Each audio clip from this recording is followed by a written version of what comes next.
Di sini, ikatan kecil bisa menciptakan perubahan besar. Ngobras, ngobrol bareng komunitas. Cerita di balik gagasan dan semangat dari komunitas yang mengubah dunia di sekitar kita. Saatnya kita ikuti Ngobras, ngobrol bareng komunitas.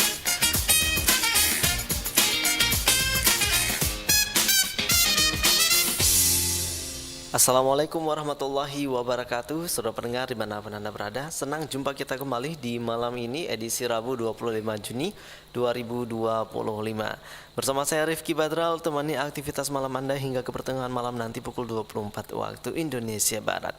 Dan di kesempatan malam ini pendengar, di edisi Rabu malam ya, kita hadir untuk Anda dalam program Ngobras, ngobrol bareng komunitas. Dan di kesempatan malam ini juga kita akan mengupas terkait dengan komunitas Islamic Therapy Center ITC Bekam Ruqyah ya.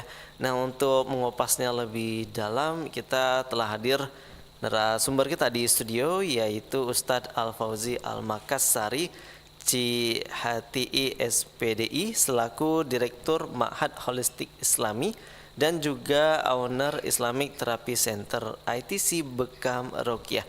Assalamualaikum Ustadz Al-Fauzi. Waalaikumsalam warahmatullahi wabarakatuh. Baik, ini saya panggil Ustadz Fauzi atau gimana nih Ustadz? Iya, biasa dipanggil Ustadz Fauzi. Oke, langsung kelihatan ada daerah Makassarnya ya Ustadz. Insyaallah.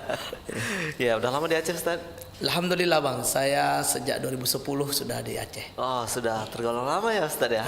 Alhamdulillah. Oke, baik Ustadz, di malam ini kita mengupas lebih dalam ya mengenai dengan Islamic Therapy Center, begitu ya. Mungkin bisa diceritakan terlebih dahulu nih Ustadz terkait dengan Islamic Therapy Center ini, latar belakang didirikannya kapan dan kenapa bisa didirikan Islamic Therapy Center ini? Iya, baik. Alhamdulillah wassalatu wassalamu ala Rasulillah. Jadi kalau kita bicara sejarah berdirinya Islamic Therapy Center ITC ini, berawal sebenarnya tanpa rencana sih Bang ya. Karena saya basic awalnya itu guru.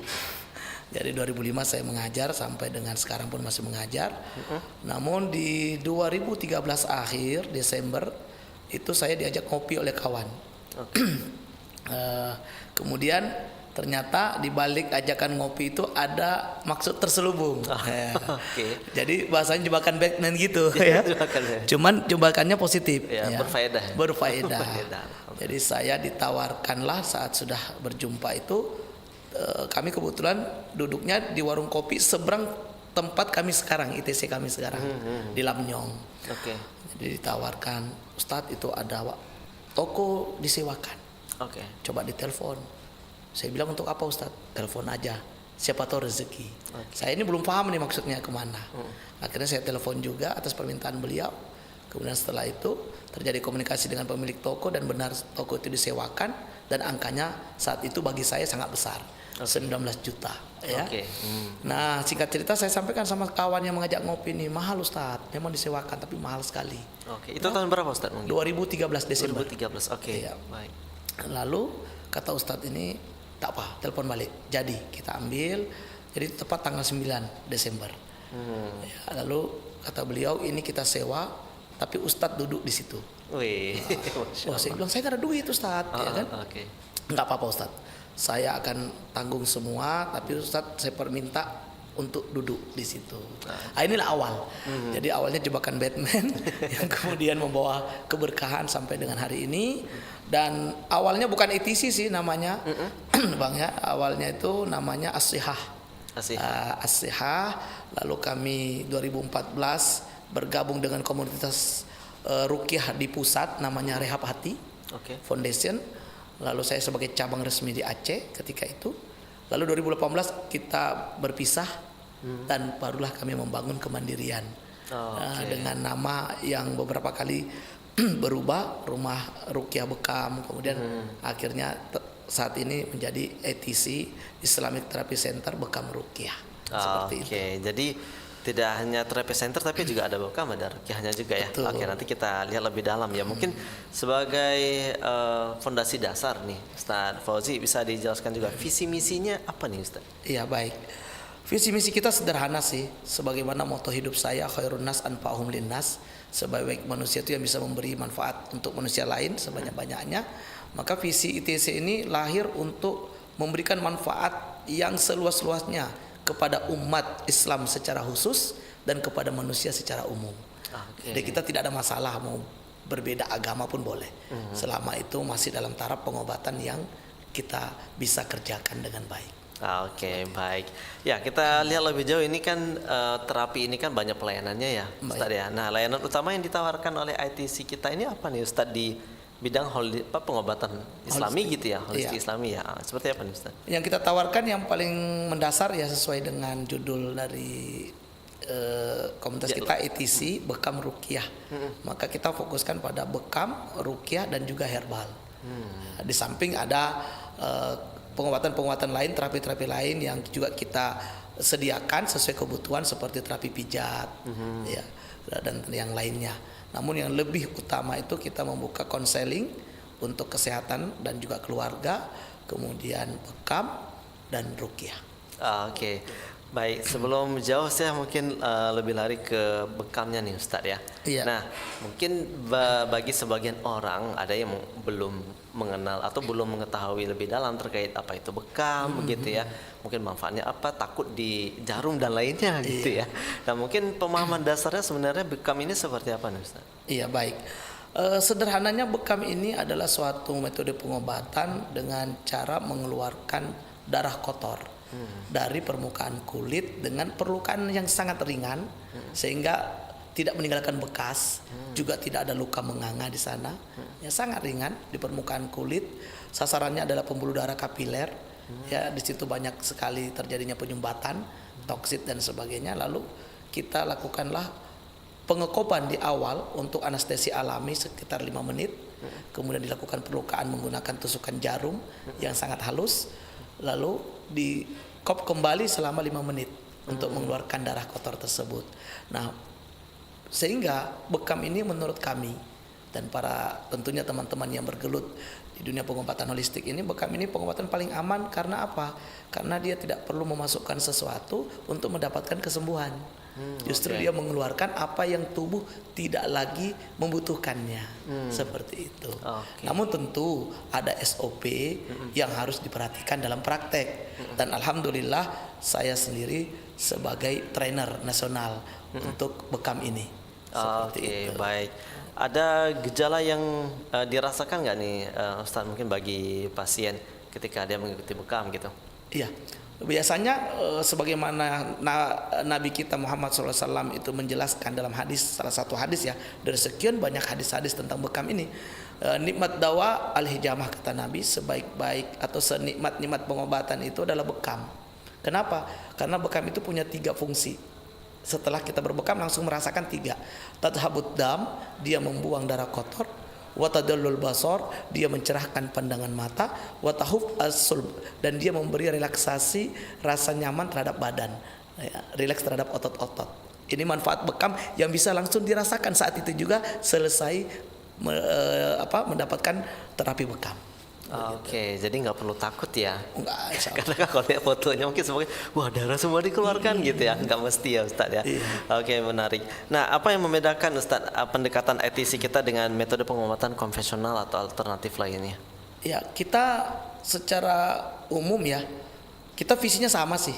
Sama-sama berusaha menjaga kesehatan umat dan kesehatan anak bangsa, begitu. Tidak ada masalah, tidak ada sesuatu yang harus konfrontasi, namun memang ada perbedaan dari sisi kita lebih mengikuti petunjuk syariat di sana, sehingga kita coba berusaha menghadirkan pilihan lain dari keberadaan pengobatan konvensional modern dengan coba mengembalikan pengobatan holistik yang islami, yang lebih genre dengan dasar syariat yang ada, seperti itu. Apalagi kita di Aceh nih, negeri yang katanya kan bersyariat. Jadi coba kita hadirkan juga pengobatan yang lebih dasarnya itu petunjuk syariat, seperti itu. Oke, jadi orang juga nggak khawatir begitu ya Ustadz ya. Betul. Insya Allah ya. Insya Allah. Oke. Mungkin bisa disampaikan juga Ustadz untuk orang-orang yang ingin melakukan atau ya melakukan pengobatan ini begitu ya, baik itu bekam maupun rukyah atau terapi lainnya, ini ada sasaran usia nggak nih Ustaz? Atau siapa-siapa aja nih yang boleh untuk mengikuti terapi pengobatan holistik ini? Nah, kalau kita bicara tentang batasan usia ya, khususnya untuk rukyah itu tidak ada. Oke. Siapa saja dari usia berapa saja, bahkan bayi yang paling karena rukyah ini kan kaitannya dengan selain dia juga untuk penyakit medis, karena Quran ini kan memang obat untuk semua. Ya. Ya, wa nunazzilu minal Qur'ani ma huwa syifaa'un wa rahmatul lil mu'minin. Jadi dia obat untuk medis maupun non medis. Walaupun di masyarakat kita tanda kutip Ya. itu lebih cenderung menganggap rukyah itu lebih ke mistis, Ya. perkara gaib. Ya. Sebenarnya tidak demikian. Ya. Nah, karena rukyah ini adalah sebuah terapi, dia boleh untuk semua umur karena dia memang tidak ada risiko. Nah, bisa dibilang minim risiko karena dia cuma proses membacakan ayat-ayat, doa-doa untuk kesembuhan. Begitu. Nah, adapun bekam di sana memang ada batasan. Karena bekam ini lebih ke dia bukan juga, tapi harus dipahami bahwa bekam itu bukan bedah minor.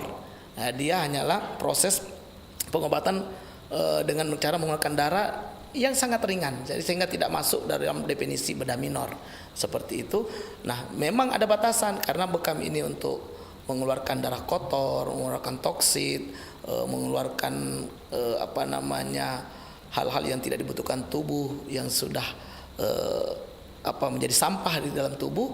Nah, biasanya kita menyarankan yang berbekam itu untuk orang-orang yang sudah balik, ya, sampai dengan dewasa ke atas, tentu melihat kondisi masing-masing. Namun apakah anak-anak boleh berbekam? Ya. Boleh, selama itu dibutuhkan.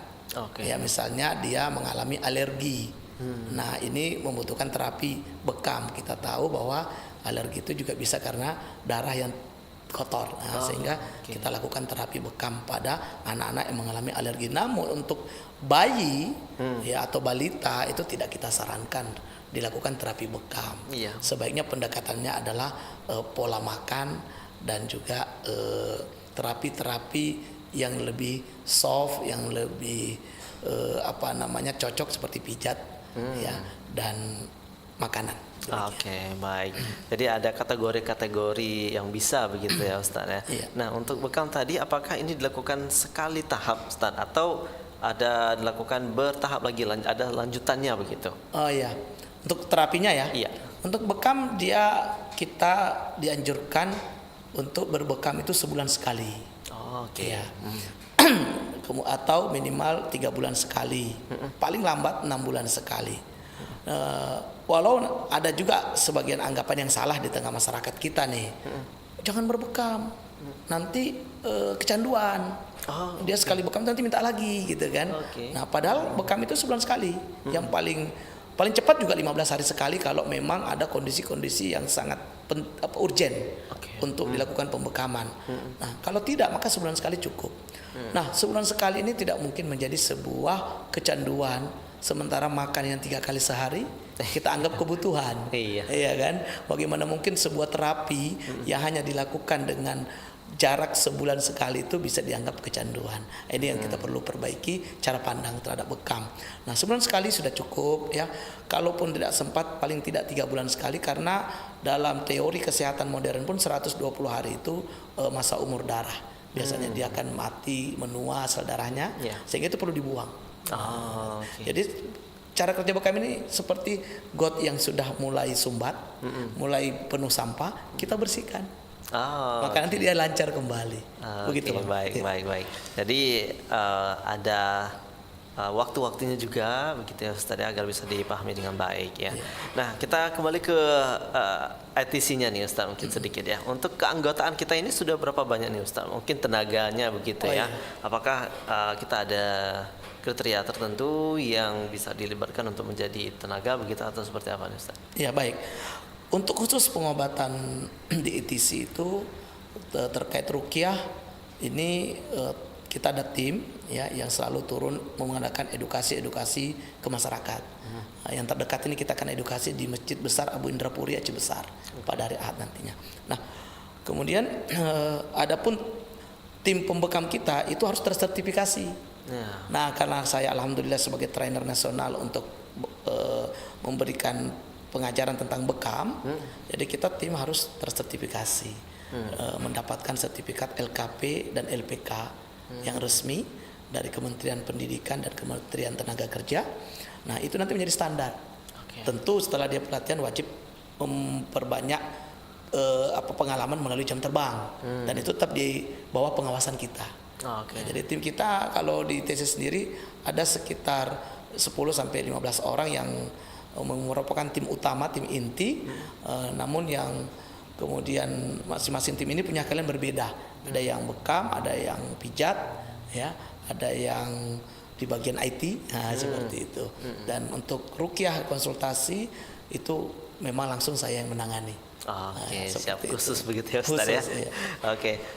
Untuk pasiennya nih Ustaz, apakah yang bisa berobat ini ada di difokuskan hanya untuk bagian yang akhwat saja mungkin begitu ya, atau ikhwan saja begitu, atau memang ada segmennya sendiri yang akhwat sama yang akhwat nanti, atau yang ikhwan juga langsung ditangani sendiri begitu Ustaz? Baik, untuk bekam kita juga melayani pembekaman untuk ikhwan dan akhwat, namun terapis masing-masing.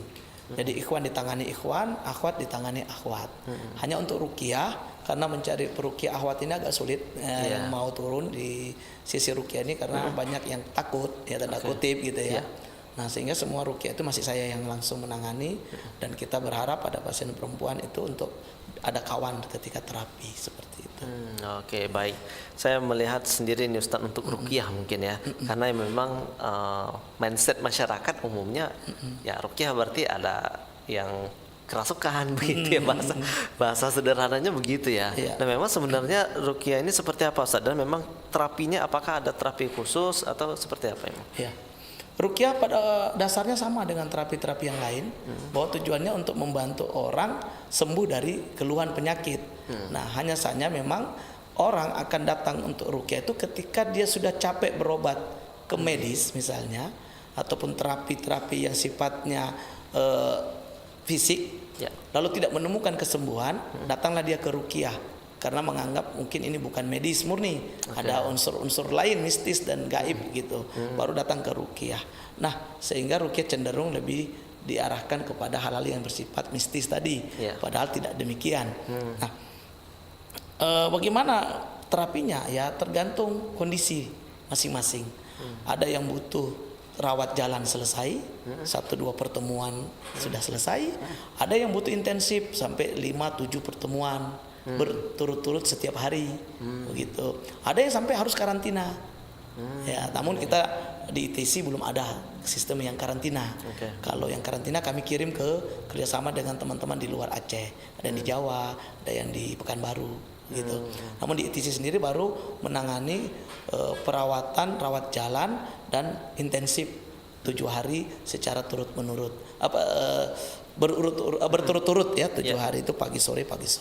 Kalau kasusnya kita anggap itu cukup berat dan membutuhkan terapi intensif.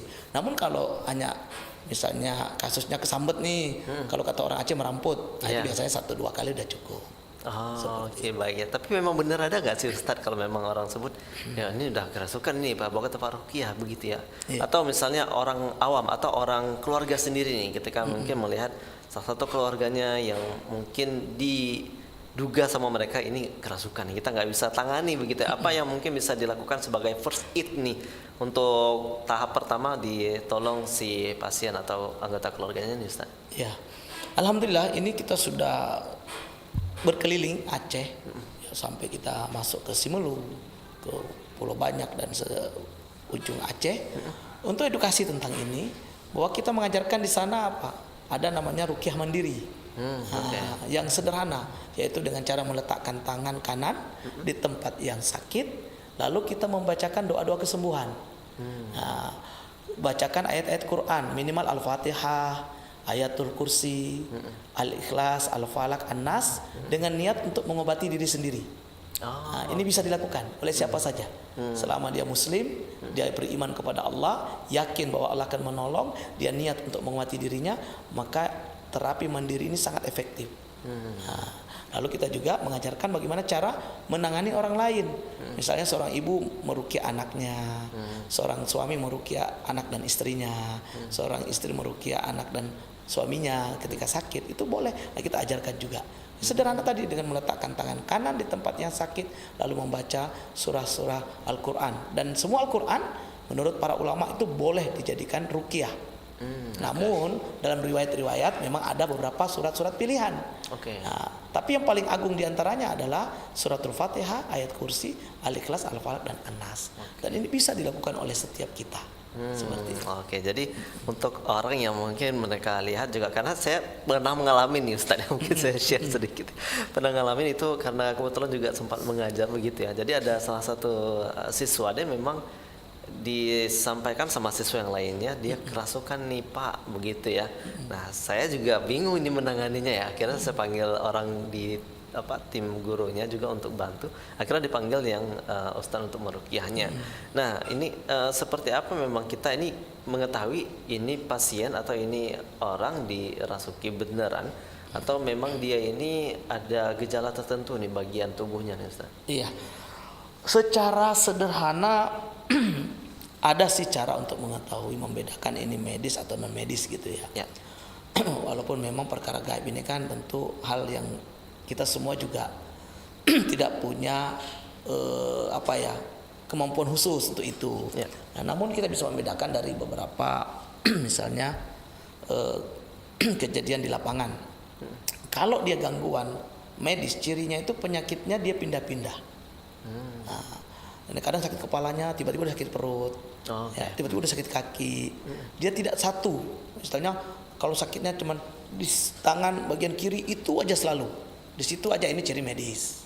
Walaupun medis itu juga jangan dianggap tidak ada campur tangan seton.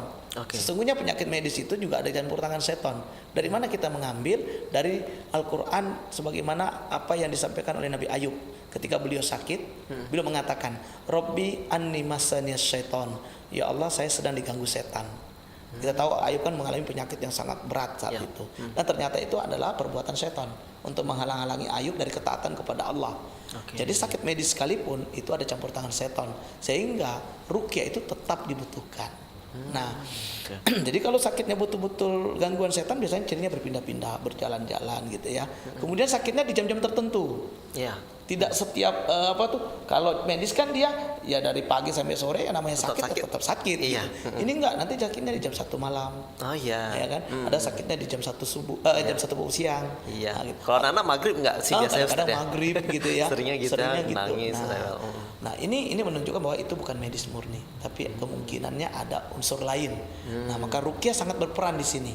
Silakan dibantu dengan terapi ruqyah, maka insya Allah mudah-mudahan itu menjadi jalan kesembuhan dari Allah. Amin, insyaallah. Ini pencerahan banget nih Ustaz ya, tentunya ya. Bagi pendengar juga di luar sana, jika memang mengalami hal yang serupa, nggak perlu takut begitu ya Ustaz ya. Ini malah lihat temannya, wah dia ini kira pergi lari kabur gitu, ditinggalkan sendiri ya. Jangan ya. Baik. Mungkin kita lanjut lagi nih Ustaz ya. Dalam praktik konseling Islami di ITC ini, ada nggak nih Ustaz mungkin keterlibatan ilmu psikologi modern yang diselaraskan dengan ajaran agama nih, khususnya bagi keluarga? Iya, tetap kita menggunakan juga teori-teori psikologi modern, namun saya lebih condongnya ke psikologi Islam. Dan alhamdulillah hari ini belakangan ini juga sudah banyak para pakar-pakar yang ahli psikolog yang dia mengambil pendekatan dengan agama. Di antaranya saya sering mengikuti baik itu dalam sosial media maupun YouTube beliau, kayak Ibu Aisyah Dahlan, Dr. Aisyah Dahlan, kemudian ada juga Ustadz Fauzil Azim ya, itu juga bagus. Kemudian ada lagi Ibu siapa yang juga dia parenting bagus sekali. Kita padukan itu. Nah, disambil di sisi lain kami misalnya mengambil dari intisari ajaran agama, dari Quran, dari hadis-hadis Nabi, dari fatwa-fatwa ulama, tapi kita juga mengambil dari pendekatan psikologi modernnya tentang neurologi, pendekatan otak kiri, otak kanan ya. Coba kita padukan untuk mencari formula solusi yang tepat sesuai masalah yang dihadapi. Oke, jadi bisa diselaraskan begitu ya, Ustaz ya. Diselaraskan, ya. Oke, baik. Kita undang juga ini pendengar, barangkali ada yang ingin bertanya langsung ya bersama Ustadz Al-Fauzi. Bisa langsung di line telepon kita 0651443336 maupun via WhatsApp di 085282854445.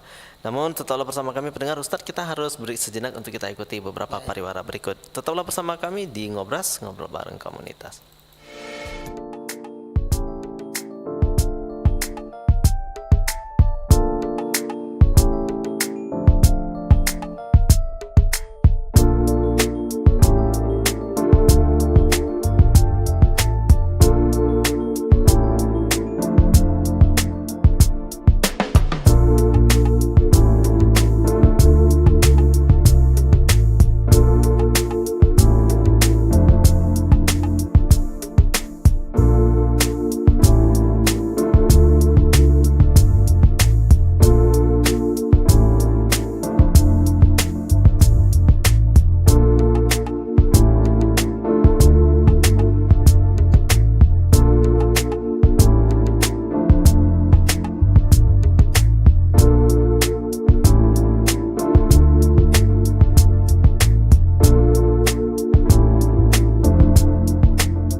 Ngobrol bareng komunitas. Ngobrol bareng komunitas.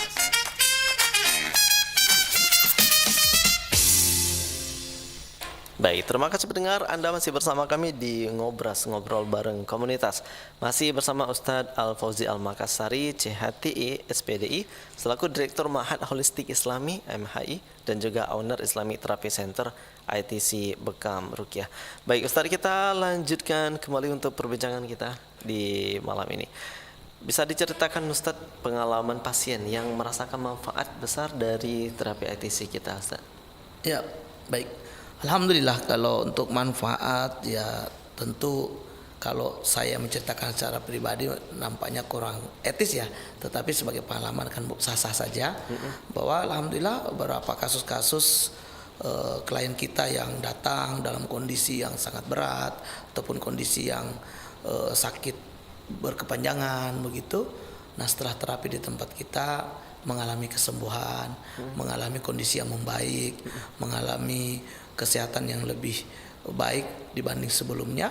Tentunya itu semua adalah izin Allah Subhanahu wa taala. Nah, misalnya kita ada pasien yang dari Aceh Barat ya, bertahun-tahun sampai 20 tahun sakit ya. Dan ternyata sakitnya ini indikasi sihir ya. Datang terapi ke tempat kita di Lamnyong sana. Kita ruqyah pertama kali ya, bereaksi setelah tentunya diagnosa ya. Ruqyah reaksi pertama biasa saja. Ruqyah kedua mulai terlihat reaksi yang lebih berat. Reaksi ketiga sudah mengamuk ya kan, berontak gitu dan jinnya mulai berbicara. Seperti itu. Nah, alhamdulillah setelah terapi 3 kali itu dia merasakan perubahan luar biasa. Tidur semakin enak, badannya semakin ringan dari sakit yang dirasakan selama ini, sakit berat bagian kepala dan badan itu berkurang drastis. Dan pada akhirnya kami diundang ke tempat mereka di Aceh Barat sana. Nah, di sana kita kemudian memberikan edukasi dan terapi ke keluarga besar mereka. dan semuanya alhamdulillah merasakan manfaat yang besar. Itu salah satu Alhamdulillah. ya yang kita bisa sampaikan pada kesempatan ini. Oke, jadi cukup luas juga jangkauannya Ustaz. Apalagi penanganannya berbeda-beda kasus juga. Betul. Begitu ya, berbeda penanganannya begitu ya Ustaz ya. Oke, selain daripada itu tantangan yang dihadapi ITC ini Ustaz dalam mengenalkan pengobatan holistik Islami kepada masyarakat apa nih? Iya, baik. Kalau secara umum alhamdulillah kami sendiri bersama tim tidak mendapatkan tantangan yang begitu besar karena kita juga berusaha untuk melakukannya dengan cara-cara yang masih dalam koridor-koridor yang baik, yang tidak tidak frontal. Kami biasanya ke daerah misalnya, alhamdulillah sepanjang pengalaman kami keliling Aceh sampai dengan kami ke Fak-Fak Barat ya. Itu tidak sampai ada kejadian-kejadian yang besar yang artinya menjadi penghalang, tidak ada. Namun yang ada biasanya adalah hal-hal yang di luar dugaan kita. Karena kita sekali lagi Bang ya tidak dalam rangka mencari musuh. Ya. Kami misalnya ke daerah tidak cari mana dukun besar di sini. Itu bukan tujuan kami. Tujuan kami adalah memberi edukasi bahwa ada loh solusi lain yang bisa kita lakukan ketika kita sakit. Selain kita ke dokter yang tidak kunjung sembuh misalnya, sudah ke dokter, sudah ke rumah sakit, sudah minum obat. Ada solusi lain yang itu juga agama meridoinya, melegalkannya, apa? Itu ruqyah. Nah, dan itu lebih murah, lebih berkah, berpahala lagi. Begitu. Nah, itu kita edukasi seperti itu. Jadi kita murni edukasi tanpa mencari lawan ya di manapun kita berkunjung. Nah, tapi saya sendiri punya pengalaman. Ketika saya berkunjung ke Johor misalnya. Sebegitu saya tiba, saya check-in hotel, lalu saya ngopi di luar, itu tiba-tiba bola api terbang jam 1 malam itu jatuh di atap hotel saya. Oh iya. Nah, tapi saya lagi ngopi nih sama panitia. Nah, itu kata panitia lo kan, tahu itu Ustaz apa? Apa itu? Itulah sihir bomo di sini. Bomo itu dukun. Ya, kalau di Malaysia bomo namanya. Itu sihir. Saya bilang apa isinya? Oh, isinya pecahan kaca, paku. Kalau kena tuh Ustaz langsung muntah darah. Nah, saya langsung katakan, nah itu tanda bahwa bomo juga tidak ahli-ahli banget. Kok gitu Pak Ustadz? Ya, buktinya kita di luar, dia kasih di atap. Karena berpikirnya jam 1 malam mungkin kita udah rehat ya. Ternyata kita masih ngobrol. Nah, itu saya pernah di Malaysia, Johor tahun 2016. Kemudian saya pernah di salah satu daerah di Aceh. Kita tanda kutip lah, G gitu ya. Nah, juga gitu ketika saya ingin tampil untuk memberi edukasi, tiba-tiba saya muntah. Muntah. Dan saya langsung minta air hangat kepada tim, lalu saya ruqyah, saya minum dan hilang dan saya bisa tampil.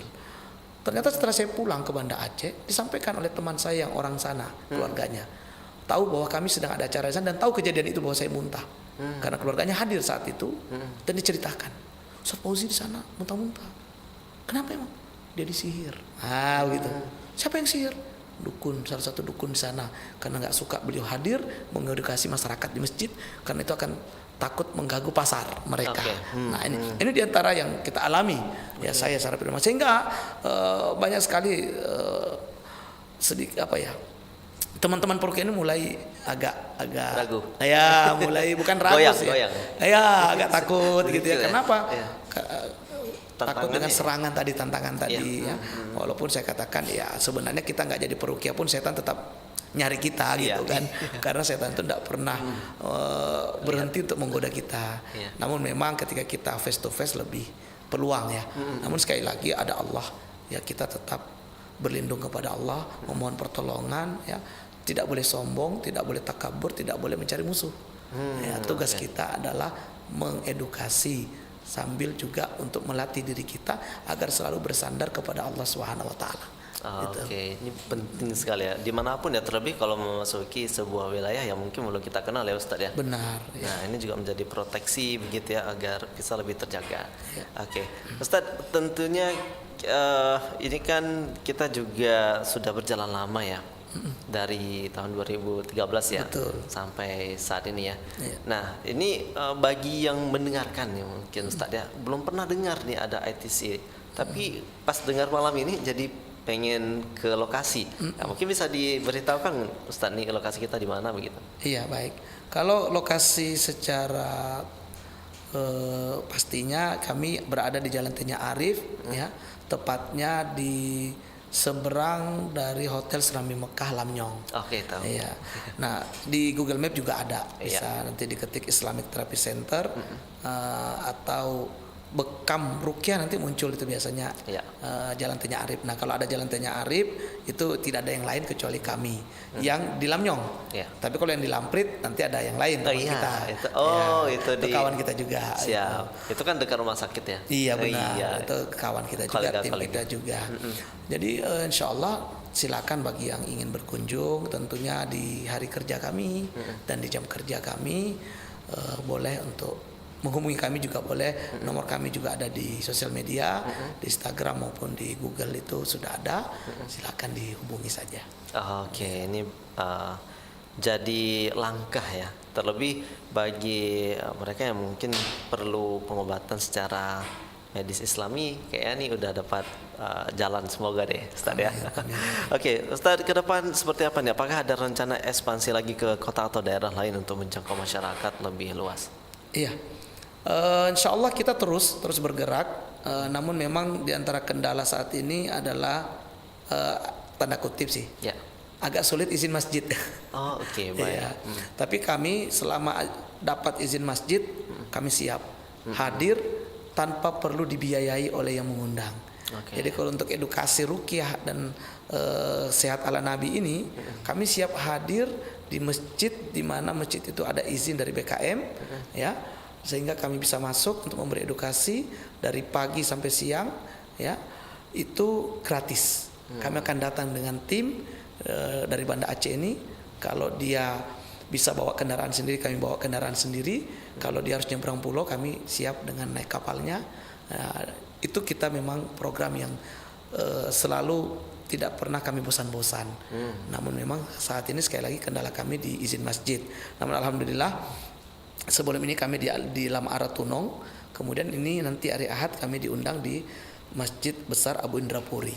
Nah, itu untuk edukasi dan terapi tentunya. Nah, bagi masyarakat yang ingin yang dekat dengan masjid lokasi, ya silakan untuk hadir untuk mendengarkan apa saja yang kita bisa tawarkan dari solusi-solusi ringan untuk kesehatan kita. Oke, insyaallah ya, baik. Ini solusi nih pendengar bagi yang ingin langsung cari tahu ya, atau nanti bisa langsung cus ke Lamnyong dulu ya Ustadz ya. Ingin cari tahu lebih dalam, baru nanti bisa pilih sesuai dengan kondisi untuk terapinya begitu ya. Iya. Oke, Ustadz, kita di penghujung nih mungkin Ustadz, padahal seru sekali ya. Kalau waktu kita ekspansi lebih panjang lagi bisa ya. Terakhir Ustadz Fauzi, harapannya nih terhadap peran komunitas Muslim ITC kita nih untuk menjaga kesehatan jasmani dan rohani secara seimbang melalui pendekatan Islami, khususnya bagi masyarakat luas dan juga yang mungkin belum mengenal versi atau ruqyah dan bekam ini Ustaz. Iya. Harapan kita sebenarnya bagaimana pengobatan ala Nabi yang kita usung ini, holistik Islami ini, bisa menjadi juga pilihan utama khususnya bagi umat Islam. Karena pengobatan ini bukanlah pengobatan baru sebenarnya, ya, melainkan ia pengobatan yang secara empiris sudah ada sejak dahulu kala, ya. Nah, begitu Nabi kita diutus, Nabi memberi legalitas lagi lebih kuat untuk bekam. Bahkan bekam ini oleh Nabi saat Isra Mi'raj, ya. Jadi disebut istilahnya bekam itu solusi langit yang membumi. Demikian juga ruqyah. Ruqyah ini adalah dasarnya wahyu dari Allah. Allah sendiri yang mengatakan Qur'annya itu adalah penawar, ya, bagi semua penyakit. Nah, sehingga kita berharap umat jangan terlalu bingung ketika menghadapi masalah-masalah, musibah-musibah tentang sakit, baik itu fisik atau apalagi non fisik. Mari kita tetap berobat secara medis modern, kita berkonsultasi dengan ahlinya, dokter-dokter yang ada, kita konsumsi obat sesuai anjuran dokter yang betul-betul kita percayai, ya. Namun juga ingat, di sana ada solusi lain yang tidak boleh kita pandang sebelah mata. Justru ini bisa menjadi solusi yang kadang-kadang tidak didapatkan di pengobatan modern. Nah, maka ruqyah bekam ini bukanlah sesuatu yang baru, sekali lagi, bukan sesuatu yang aneh, juga bukan sesuatu yang tanda kutip harus dikhawatirkan, tidak. Insya Allah bisa dipertanggungjawabkan secara empiris, secara kajian ilmiah, skripsi-skripsi, tesis-tesis, penelitian-penelitian ini sudah lengkap. Ya. Juga ada, bisa kita baca dan bisa berkonsultasi langsung dengan para ahli yang ada di negeri kita maupun di negeri-negeri lain, khususnya di negeri-negeri Timur Tengah yang juga konsen dengan pengobatan-pengobatan seperti ini. Demikian. Oke, baik. Terima kasih banyak saya ucapkan kepada Ustadz Al-Fauzi Al-Makassari, JHT SPDI, selaku Direktur Ma'had Holistik Islami dan juga owner Islamic Therapy Center ITC Bekam Rukyah. Terima kasih sekali lagi Ustadz Fauzi telah hadir bersama kita di Pro 1, dan juga untuk pendengar yang tidak dapat ikuti dialog kita tadi, dapat Anda tonton kembali di channel YouTube kita RRI_Banda Aceh. Dan kami sampaikan juga pada pukul 21 nanti pendengar, kami ajak Anda untuk ikuti program Ruang Rindu Berjaringan Nasional. Nanti akan menghadirkan Ustadz Eri Yusuf dan dipandu oleh host Ita Purnamasari dan juga Andes Satria. Saya Padai, Assalamualaikum warahmatullahi wabarakatuh. Waalaikumsalam warahmatullahi wabarakatuh. Baru saja Anda dengarkan Ngobras, ngobrol bareng komunitas. Cerita, gagasan, dan semangat dari komunitas yang mengubah dunia di sekitar kita. Dengarkan Ngobras setiap Selasa dan Rabu malam pukul 20.10 hingga 21 waktu Indonesia Barat di Pro 1 Banda Aceh, kanal informasi dan inspirasi.